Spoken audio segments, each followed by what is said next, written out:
Upon entry, we are given a human body and the means to control it. We enter this system as an avatar, capable of moving through time and space. We are given the independence of thought and movement, a single being that is very powerful. One human body at maximum capacity has the ability to bend this entire system to their own will. We have seen this with dictators, spiritual leaders, and in others in positions of power where the point of influence to millions lies with one being. It only takes one person to irreversibly change the world forever. That one part can affect the entire whole is testament to the power that one holds within them, and the system has no interest in you changing it. Your body is an instrument of energy conduction, capable of wielding unimaginable levels of force. There are systems in place that seek to stop this from happening, to prevent an excess of power given to a single individual. A sort of algorithm that operates to prevent any movements that work to compromise the clutch of power that is being held over all entities. As time moves forward, this system that has been in place for so long is becoming known to humanity. Interestingly enough, as the system works to consolidate its power over the whole is becoming aware of the system itself. The world is awakening. As the integration process of human to digital continues, soon everything that exists inside of our phones and computers will exist all around us in the physical realm that we inhabit. This process is slowly culminating into a single pinpoint of power, a singular event that will open a portal into the next dimension that we will all soon inevitably traverse through, the next level of existence. Any techniques that condense immense powers into a single entity or being gives rise to an independent source of power within that individual. This power grants the individual a stronger capacity to physically manifest their will into physical form.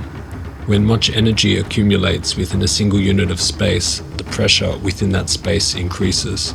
If the structure cannot withstand the pressure, a leak is formed and the energy dissipates out into the ether. A balloon with too much air bursts. Sun rays condense through a magnifying glass burn. A nuclear device reaching critical mass causes a nuclear chain reaction. Condensed energy is a powerful force.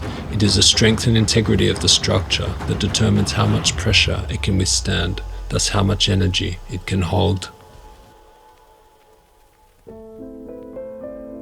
Semen retention works in such a way that one can accumulate their energy inside of their body so that it regenerates themselves into a highly powerful state of life force.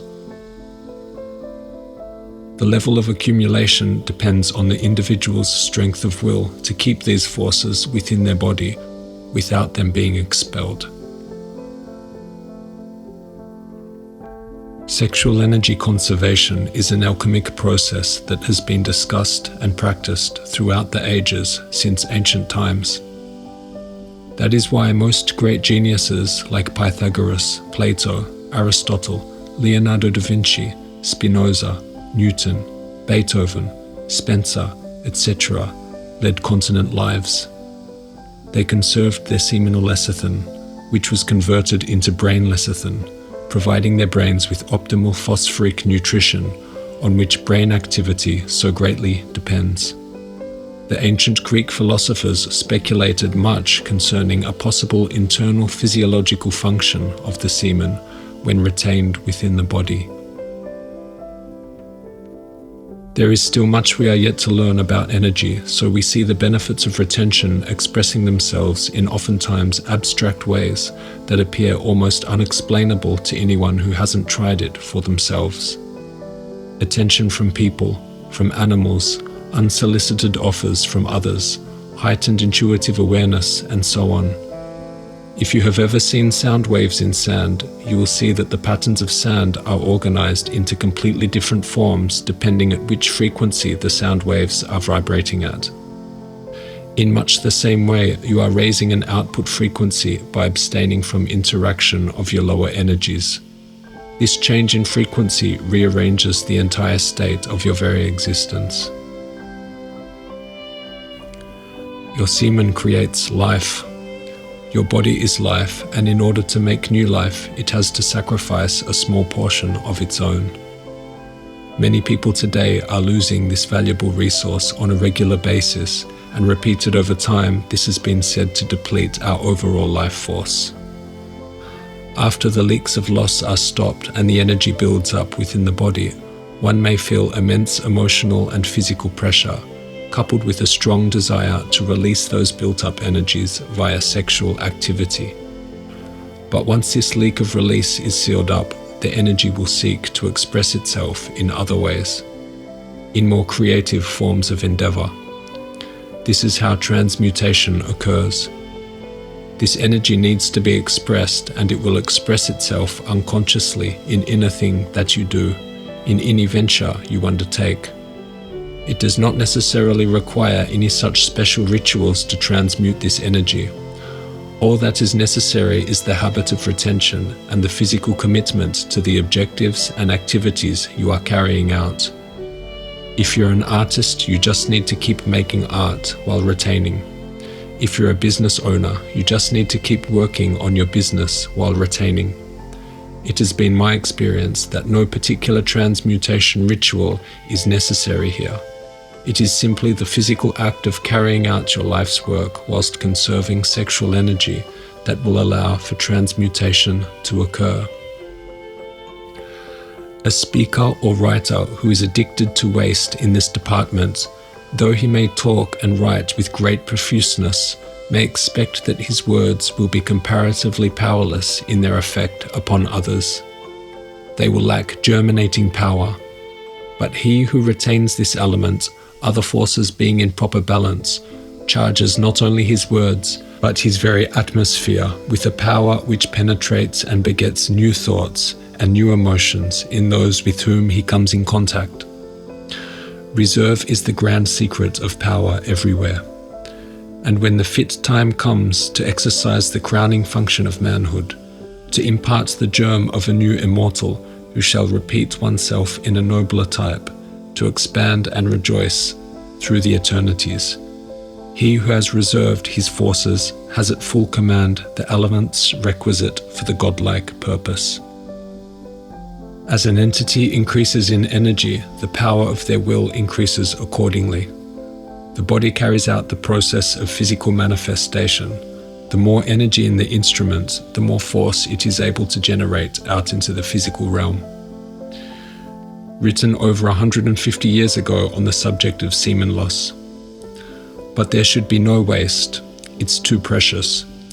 It is the concentrated essence of all the life forces of your being, distilled and compounded with marvelous chemistry in the most wonderful of laboratories. These are not fine words, merely they state a most undeniable fact. This element, when retained in the system, the mental powers being properly directed, is in some way absorbed and diffused throughout the whole organism, replacing waste and imparting a peculiar vigor in every part. It is taken up by the brain and may be coined into new thoughts, perhaps new inventions, grand conceptions of the true, the beautiful, the useful, or into fresh emotions of joy and impulses of kindness and blessing to all around. This, in fact, is but another kind or department of procreation. It is the procreation of thoughts, ideas, feelings of goodwill, intentions of truth. That is, it is procreation on the mental and spiritual planes instead of the physical. Internally, there will be more energy to replenish lost energy stores and increase the structural integrity of your physical being. This surplus energy will be directed towards the regenerating of your organism's brain and nervous system, bloods, organs, and tissues. The process of regeneration is gradual and ongoing, much like the process of degeneration. Once the leaks are stopped, the elixir of life that was constantly being lost is secreted back into your system to power every cell within your body, to make your brain and body young again. It has been long known that the principal sex glands, the testes, produce the sperm cells which are the vital constituents of the semen. The semen which is excluded from the body at different times is called external secretion. But it has only been very recently that it has been discovered that the testes have another very important work, that of elaborating an internal secretion which is absorbed back into the blood and carried to every organ and tissue of the body. It assists in the building up of bone, muscle, nerve, and brain, and causes the higher characteristics of virile manhood to develop.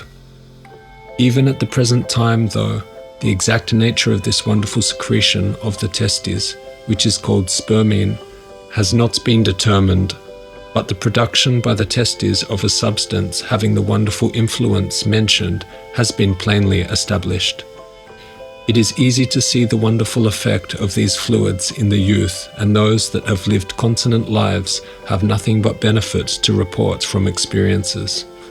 It is the secret of the wonderful transformation of the boy into a man. The powerful muscles, the vigor of nerve and brain, the manly form, the qualities of will, initiative and courage, idealism, the social instinct, sex, love, etc., are all dependent for their normal development on the sex organs. It is a well-known fact that through any cause the functions of the testes are destroyed before puberty. The essential characteristics of manhood take on a different form. They are likely to be completely without them, or only have them in a very minor form.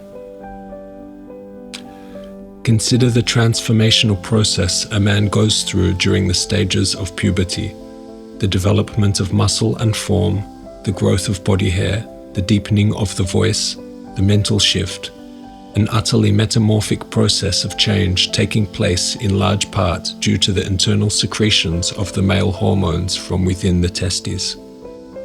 From this process, do we not witness firsthand the indispensable value of the internal secretions and their necessity to the male human body? When the lymphatic system is filled with transformed vital fluids, we truly feel alive. This water of life fills the body with physical vitality and generates an abundance of the electric and magnetic forces that thrill the nerves with spiritual energy. The organs are fed with so much of the good life substance that they all rejoice in their duties and work so harmoniously that perfect health is realized in every part.